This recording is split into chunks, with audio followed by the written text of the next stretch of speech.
I'm the middle child of 3 brothers. My older brother, Daniel, was always the responsible one. My younger brother, Noah, was the loud, messy kid who followed us everywhere.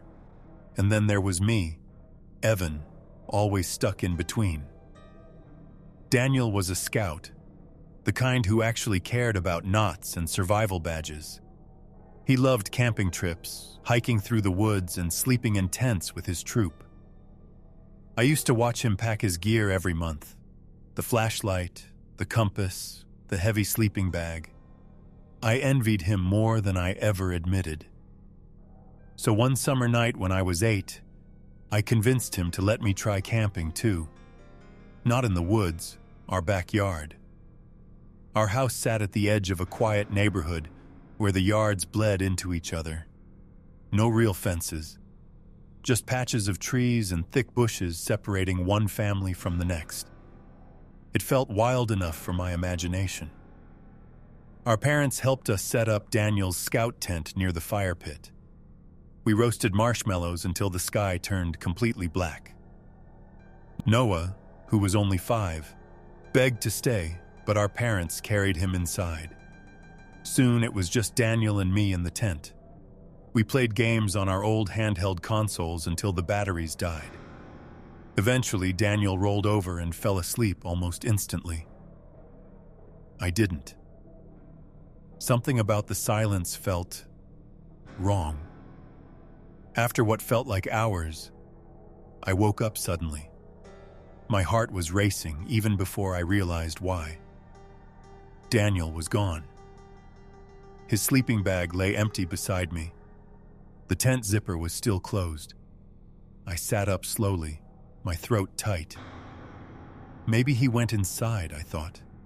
Maybe he couldn't sleep.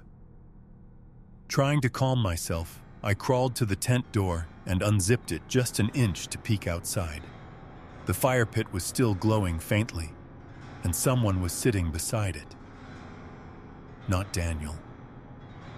A tall man sat perfectly still in one of our chairs, staring directly at the tent. His face was hidden in shadow, but I could feel him looking straight at me. I gasped and zipped the tent shut, diving back into my sleeping bag. Then I heard the chair scrape against the ground. Slow footsteps across the grass. A shadow appeared on the tent wall, right beside my head. The zipper began to move, slowly downward.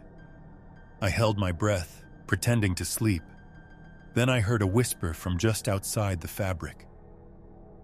"Evan, I know you're awake." My blood froze.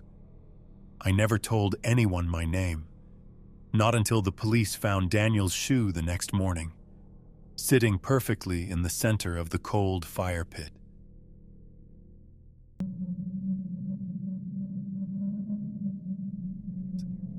When I was 22, I bought my first house. It sat deep in the countryside outside a quiet coastal town called Harbor Ridge. I loved the isolation at first. No traffic, no neighbors close enough to bother me. Just forests, cliffs, and the sound of the ocean miles away. But the house was empty. Most of my furniture came from thrift stores and online listings. One night, while scrolling through an online marketplace, I found a post that caught my attention. The seller was offering several items extremely cheap: a spotless gray sectional couch, a high-end mountain bike, and a few pieces of modern furniture that looked far too expensive for the price. The photos were taken inside a huge glass-windowed house overlooking the ocean. I messaged the seller. He responded quickly but briefly, answering with short sentences. Still, he agreed to sell me both the couch and the bike for a price that felt almost suspiciously low. He told me I could come pick them up that evening. The address was about 40 miles away, right along the cliffs. By the time I arrived, the sun was starting to set, painting the ocean orange. The driveway was long and dirt-covered, cutting through thick trees before opening into a huge clearing. At the top of the hill sat a massive modern house. It looked like something out of an architecture magazine. But parked outside was an old rusted sedan that definitely didn't belong there. I walked up to the front door, ready to knock, but a sticky note was taped beside the bell. Doorbell broken. Please go to the back. Weird, but whatever. I walked around the house, passing large windows with every blind shut. The backyard opened to a wide deck facing a terrifyingly steep cliff that dropped straight to the crashing ocean below. I knocked on the sliding glass door. Nothing. I waited. Still nothing. While checking my phone for a reply, I walked closer to the cliff to take a photo of the sunset. That's when I turned back toward the house. Every blind was open now, and someone stood at every single window. 5, maybe 6 people. They stood perfectly still, staring straight at me. At first I thought they were mannequins. Then I noticed every one of them was smiling. Not normal smiles. Wide, stretched smiles that didn't move. My stomach dropped. I started backing away toward the driveway. When I rounded the corner of the house, another window had opened, and someone else was standing there too, smiling at me. I ran to my truck and sped down the driveway. But halfway down, I looked in the rearview mirror. Someone was standing in the middle of the road behind me, just watching. Later that night, the real homeowner called me after hearing from his neighbor. He told me something that still keeps me awake. The police searched the house. They found no furniture for sale, no couch, no bike, no car in the driveway, and no people inside. But every room had muddy footprints, all of them facing the windows, as if they had been standing there for a very long time, waiting for someone to come outside.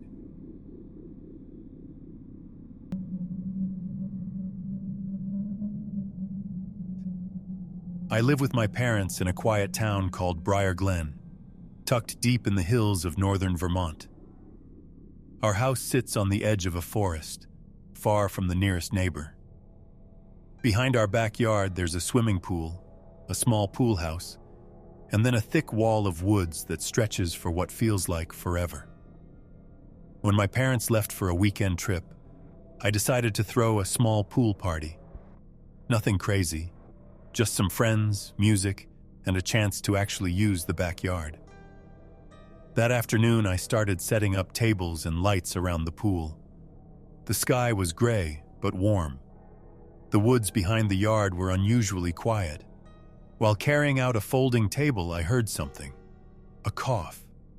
It came from just inside the tree line. Not deep in the forest. Close. Close enough that whoever made it could easily see me standing by the pool. It sounded like a man clearing his throat slowly. I froze. "Hello?" I called toward the trees. No answer. No footsteps. No branches snapping. Just silence.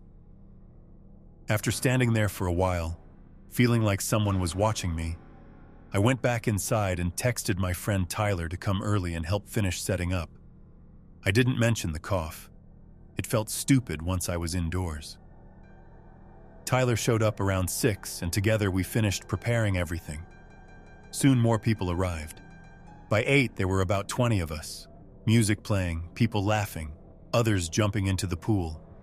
With that many people around, the woods didn't seem creepy anymore. Still, every now and then I caught myself glancing toward the tree line. Around 1 in the morning, everyone left. I locked the sliding door, checked the backyard, and went upstairs to bed. About an hour later, I woke up to a loud splash. Not a small one. Someone had jumped into the pool. I sat up slowly and listened. I could hear steady swimming, long strokes cutting through the water. My heart started pounding. I walked quietly to my bedroom window and looked down. A man was swimming laps in my pool. He moved calmly from one end to the other like he owned the place. I didn't recognize him. "Hey!" I shouted. "Who are you?" He stopped and looked up directly at my window. Even from that distance, I could see he was smiling. Slowly, he climbed out of the pool. Water dripped from his body as he stared at the house for a moment, then began walking straight toward the back door. Seconds later, I heard it slide open. I know I locked it. I locked my bedroom door and called the police while listening to wet footsteps move across the floor downstairs. Then they reached the stairs. Step, creak, step, creak. He stopped outside my door. Water dripped onto the hallway floor. 3 slow knocks. Then a quiet voice said through the wood, "Ethan, you forgot to check the woods." My stomach dropped. I had never said my name. And the police arrived 10 minutes later. They found no one inside. Just wet footprints leading from the pool, and a second set coming from the forest.